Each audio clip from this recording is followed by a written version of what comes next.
विधानसभा निवडणुकांच्या दारुण पराभवानंतर ठाकरे आपल्या रणनीतीत 180 डिग्री बदल करणार. ठाकरे पुन्हा कडवट हिंदुत्ववादी भूमिका स्वीकारणार. अशा एक ना अनेक प्रश्नांना कारण ठरलंय. मुंबई महानगरपालिका निवडणुकांच्या पार्श्वभूमीवर ठाकरे पुन्हा ॲक्टिव्ह झाल्याचं दिसून आलं. ठाकरेंनी आपल्या पदाधिकाऱ्यांना आणि माजी नगरसेवकांना पुन्हा नवीन कानमंत्र दिलाय. पण नेमकी ठाकरेंची योजना काय? ठाकरे मुंबई महानगरपालिका स्वबळावर लढणार का? याचाच सविस्तर आढावा या व्हिडिओतून घेणार आहोत.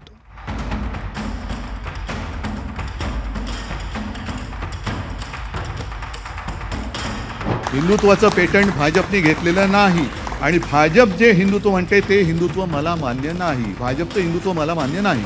आम्ही हिंदुत्व म्हणून तुमच्यासोबत होतो, जरूर होतो, पण आमचं हिंदुत्व आणि तुमचं हिंदुत्व याच्यामध्ये जमीन आसमानचा फरक आहे. तुमचं ते हिंदुत्व आम्ही मानायलाच तयार नाही आहोत. विधानसभा निवडणुकीत उद्धव ठाकरेंच्या शिवसेनेचा आणि महाविकास आघाडीचा दारुण पराभव झाला. याच पार्श्वभूमीवर उद्धव ठाकरेंनी कंबर कसल्याचं दिसून आलं. मुंबई महानगरपालिका निवडणुकीची रणनीती ठरवण्यासाठी ठाकरेंनी मातोश्रीवर पदाधिकारी आणि माजी नगरसेवकांची बैठक बोलावली. या बैठकीत ठाकरेंनी नेमकी काय रणनीती आखली ते पाहूयात. हिंदुत्व आणि ठाकरे. उद्धव ठाकरेंनी काँग्रेस आणि शरद पवार गटाबरोबर हात मिळवणी केली तेव्हापासून ठाकरेंनी हिंदुत्वाशी फारकत घेतली असा जोरदार प्रचार शिंदेंची शिवसेना आणि भाजपने सुरू केला.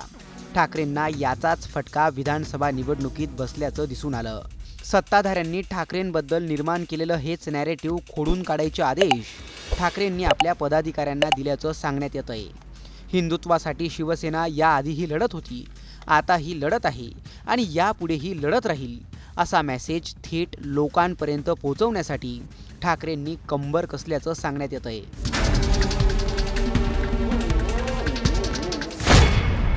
ठाकरेंची सेना थेट ग्राउंड लेवलवर उतरणार.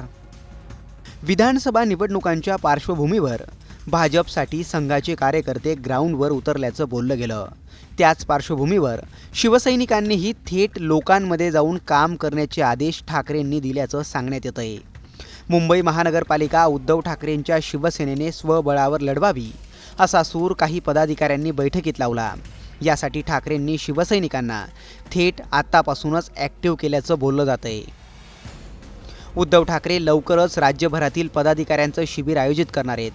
याच शिबिरात मुंबई महानगरपालिका स्वबळावर लढवाव्यात का, महाविकास आघाडीतून फारकत घ्यावी का, अशा महत्त्वाच्या मुद्द्यांवर चर्चा केली जाणार आहे. या पार्श्वभूमीवर मुंबईतील 36 विधानसभा मतदारसंघातील तब्बल 227 वार्डात ठाकरेंनी आपल्या शिवसैनिकांना कामाला लागण्याचे आदेश दिलेत. ठाकरेंच्या कट्टर हिंदुत्वाच्या काळाला आता कितपत यश मिळेल? ठाकरे खरंच स्वबळावर महानगरपालिका लढवणार का? हे येणाऱ्या काळात लवकरच कळेल. तुर्तास याबाबत तुम्हाला काय वाटतं? कमेंट करून नक्की कळवा.